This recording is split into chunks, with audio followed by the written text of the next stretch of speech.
E aí, bora embarcar numa história incrível de coragem, de injustiça e principalmente da luta por um mundo mais justo? Hoje, nossa viagem no tempo nos leva direto para a França, para a gente desvendar um dos capítulos mais importantes e transformadores da história, a Revolução Francesa. Imagina só, um lugar onde a maioria das pessoas rala muito, trabalha de sol a sol, mas todo o luxo, toda a vida boa, fica nas mãos de um grupinho bem pequeno. Parece injusto, né? Pois é, essa era a realidade da França antes da Grande Virada. E foi nesse cenário que a sementinha da Revolução começou a brotar. Para a gente entender como essa confusão toda começou, a gente precisa dar uma espiada em como a sociedade francesa funcionava. Era o que eles chamavam de Antigo Regime. Basicamente, a França era dividida em 3 grupos, os estados, e a diferença entre eles era absurda. Olha só esse gráfico. Ele mostra tudo. De um lado você tinha o clero e a nobreza, que eram tipo 2% da população, eles não pagavam imposto nenhum e tinham todos os privilégios. Do outro lado, o terceiro estado, ou seja, todo o resto. 98% das pessoas, camponeses, burguesia, trabalhadores, que carregavam o país nas costas pagando 100% dos impostos. Essa conta, obviamente, não fecha. E essa desigualdade aparecia no dia a dia de um jeito bem cruel.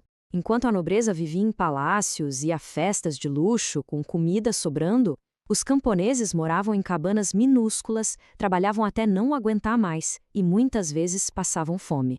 Eram 2 mundos completamente diferentes dentro do mesmo reino.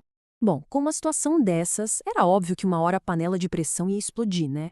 Uma mistura de ideias novas e poderosas, com uma crise social gigantesca, foi a faísca que acendeu o fogo da Revolução.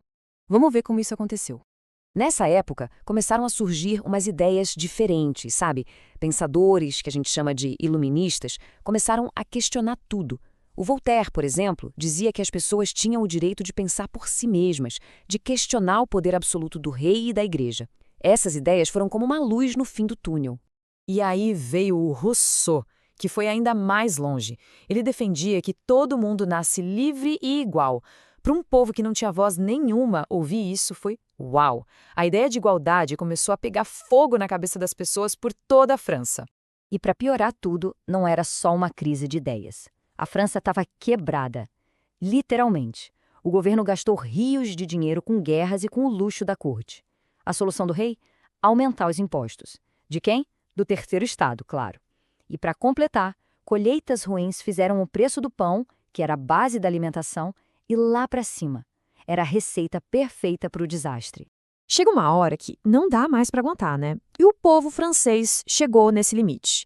Eles decidiram que era a hora de tomar as rédeas da situação e lutar. E é aqui que a nossa história fica emocionante de verdade.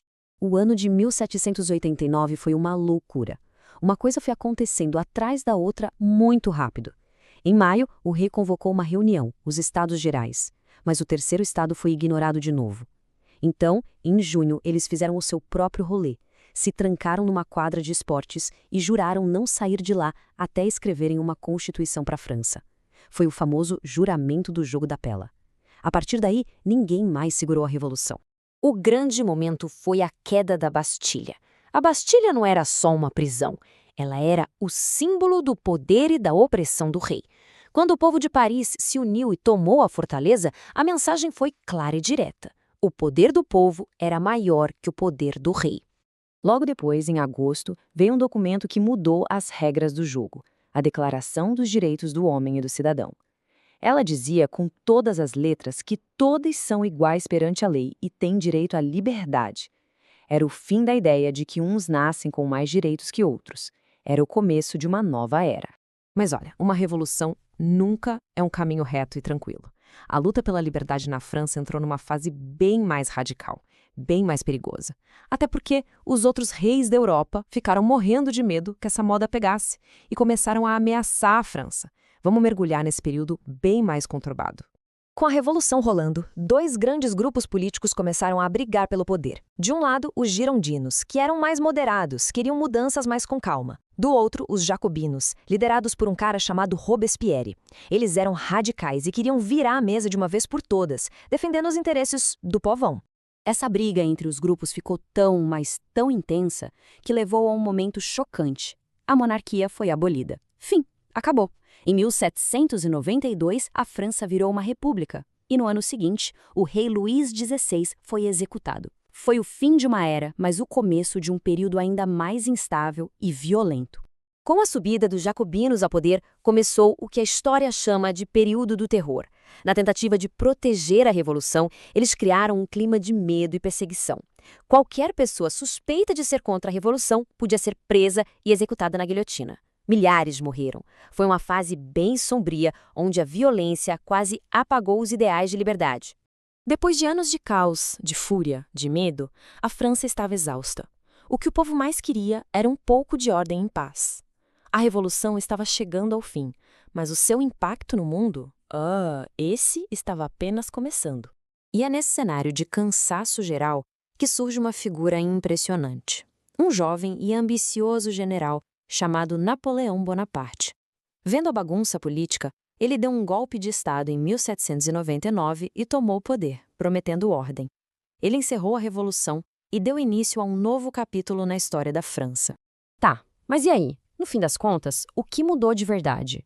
Muita coisa. A França deixou de ser uma monarquia absoluta e virou uma república. Os privilégios do clero e da nobreza acabaram.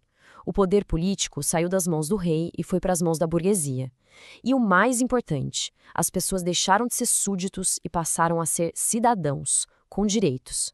E o mais incrível é que essa história não ficou só na França. As ideias de liberdade, igualdade e fraternidade foram como sementes que se espalharam pelo mundo todo, inspiraram a independência de vários países aqui na América Latina, por exemplo, ajudaram a derrubar outras monarquias e a criar o conceito de cidadania que a gente conhece hoje. O mundo moderno foi, em grande parte, moldado por essa revolução. E tudo isso nos leva a pensar, né? O legado dessa jornada na França é gigante, a gente já viu. Mas será que essas ideias de liberdade, igualdade e fraternidade estão realmente vivas nas nossas sociedades hoje? E o que a gente pode fazer para continuar lutando por elas? Fica aí a reflexão. Muito obrigado por acompanhar essa análise com a gente. E aí?